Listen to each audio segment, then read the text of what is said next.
I start this presentation with the iPhone ringtone.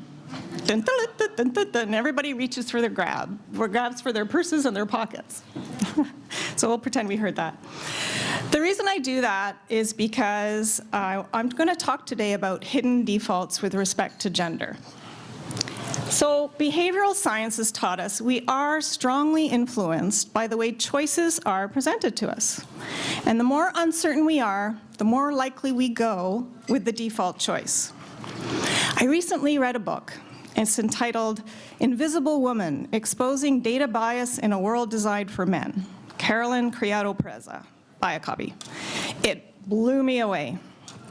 Using example upon example, she shows how what is male is the default starting point for analysis across so many domains. So I'm sure you've heard of many of these examples. They've been well documented. Let's start. Crash test dummies. You've probably heard about that ages ago and how car safety was designed with male-sized crash test dummies, and we had to have a lot of broken collarbones in women before we changed that.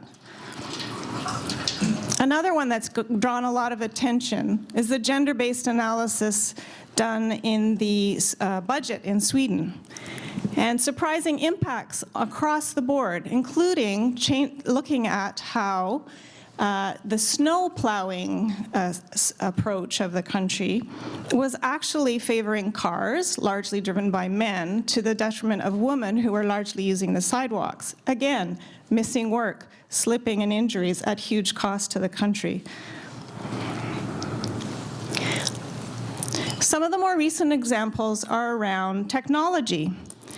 Virtual reality headsets designed by men for men are much too big for the woman's average head, and they're having a lot more problems with dizziness and discomfort using these. A more recent example, voice-activated speakers. I don't know how many of you heard, they don't respond as well to women's voices. So I was inspired to look at some of the gender data and analysis gaps in our current thinking with respect to the future of work. My suggestion to you is that enduring and often hidden defaults are affecting how we are assessing the future of work. This is a problem. It's a problem because we are at the risk of underestimating the challenges and further entrenching disparities, and of not seizing the opportunities that are being opened up for us. So I looked at this from the three axes that we commonly use when we talk about the future of work. The type of work people will do, workplace structures and practices, and the composition of the workforce. So let's start with work. Default, first hidden one. Work, it's defined as paid work. Another one relates to the changing nature of work and how it has different impacts for men and women around the world. So, around the world, with few exceptions, women work longer hours than men when we count the unpaid household and caregiving work they do. In Canada, this translates into 2.5 hours more of daily unpaid work activities for women. And you know, there was a deliberate decision to not include unpaid work in measurements like the GDP. In fact, the argument was it was too difficult to gather that data. But excluding women's work from economic measurements keeps it hidden. And the disproportionate responsibility for unpaid work by women endures, as does its impact on employment rate. So this chart shows employment rates for Canadian men and women with children aged 6 to 16 years. And data shows that women with other intersecting identities experience systematically lower participation rates. And the prevalence of low income is significantly higher for these women as well. So this gap in women's participation has remained relatively stable over the last 10 years. In fact, it's estimated that if women would have participated at the same rate as men in 2018, it would have added about 800,000 people to the labor force in Canada. So my first suggestion is that without a holistic view of work that includes unpaid work, and without addressing the various barriers to women's participation, which are compounded for women with intersecting identities, we will continue to miss out on a huge potential source of skills, productivity, and innovation. So another thing we're talking a lot about when we talk about the future of work is automation. The default example for automation is the male worker replaced by a robot, like these Kiva robots in the Amazon warehouse. But women are also working in jobs at high risk of automation. Just think of automated cashiers.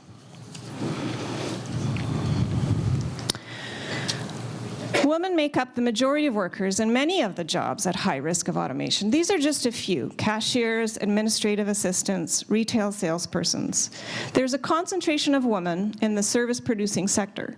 The top 10 occupations at risk of automation are in this sector. And women from different racial and ethnic groups are even further concentrated in these high-risk jobs. But most of the conversations I'm in are using the default examples of automation in factories. And indeed, this is where the male-dominated jobs, material handlers and shippers, receivers, are at high risk of automation. But it's important to recognize that women also make up the majority of workers in many of jobs that require non-routine human interactions and are least likely to be replaced by technology: bank of nurses, teachers, early childhood educators. And here are some of the examples where there's low risk of automation in jobs largely held by men. So when it comes to work, I really think we need to take a harder look at the data on the gender and intersectional analysis if we're really going to fully capture the impacts of automation. Which brings me to a second example of a hidden default: workplaces, where I think we're also seeing the experience of women is often hidden. So a key focus of our future of work discussions is the gig economy. As you know, gig reflects the division of work into small pieces, often delivered through digital platforms. There are several types of gig work. However, I have to tell you, I've been to a lot of conferences and conversations about the future of work, and the constant default example is Uber, or ride-sharing platforms, which, as you know, are male-dominated. But more people are accessing care and domestic work through platforms such as CareCom, TaskRabbit, and Amazon Home Services than they are Uber. And these workers on these platforms are predominantly women. So there is a big risk that we are blind to sectors where women, and particularly women of different intersectional backgrounds, are concentrated in low-paid gig work. We're at risk of reinforcing existing disparities. But there are also higher-paid jobs in the gig economy. Consider there are new opportunities for entrepreneurship. Etsy, nearly $440 million in annual revenues, is turning out to allow more women entrepreneurs reach clients globally. And professional freelancers can offer women flexible, higher paid opportunities such as freelance computer programming through Upwork. But it is telling that many women are choosing not to reveal their gender to mitigate potential bias in these jobs which are traditionally dominated by men. So, how we define the workplace of the future could hold the potential to create new opportunities. Which brings me to my third and final issue, the workforce. So most analysis suggests that the sectors and occupations that will experience the fastest growth are those that are technology-based. They are also those where women continue to be underrepresented.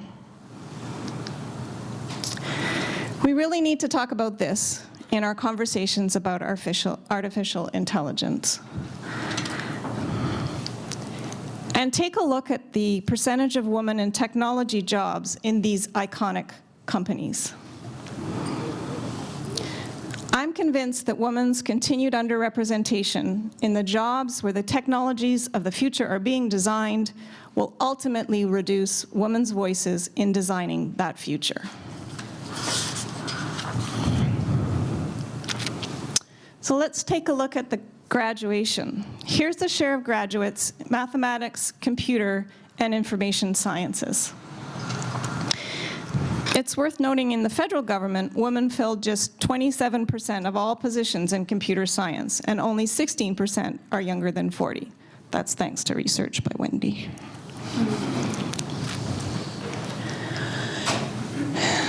And the attitudes about what fields of study to follow are shaped at a very young age. This is from 2015 PISA data and shows that Canadian girls do not aspire to careers in engineering or computer science. Even when girls perform just as well, they tend to report less self-confidence in their ability. But this chart also shows is how few boys consider health services at a young age.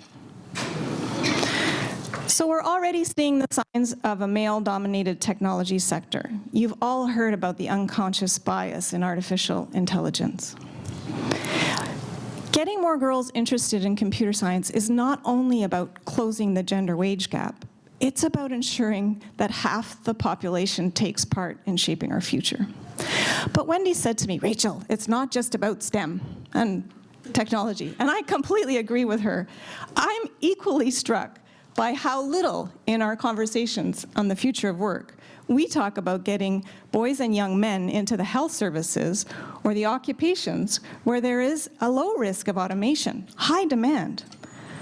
I have yet to be in a future of work discussion where we are talking strategies about getting more boys into nursing and early childhood education.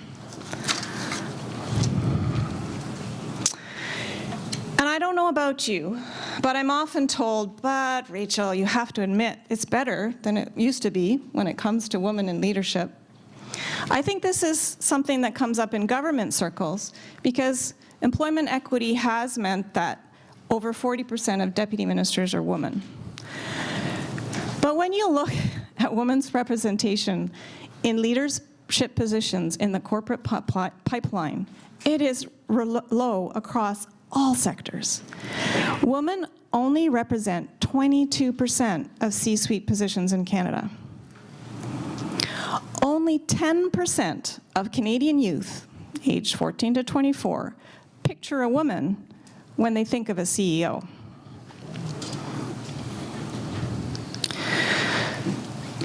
So I think we're at a critical juncture.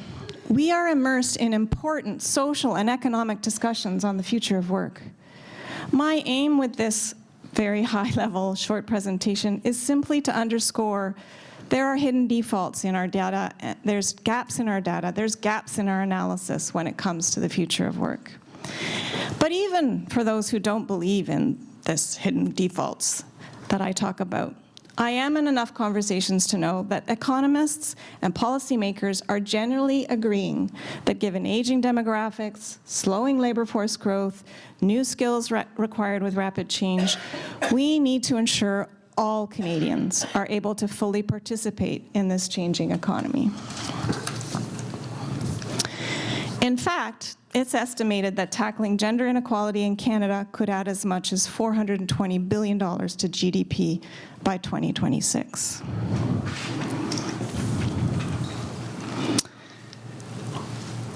The changing nature of work provides the opportunity to address enduring barriers and inequalities, to increase the contribution of all women in a high-value, innovative, and skills-based economy. But it will require that we uncover our hidden defaults, that we collect the data, and that we broaden our gender-based analysis plus analysis so that we reach our full potential in Canada. Thank you.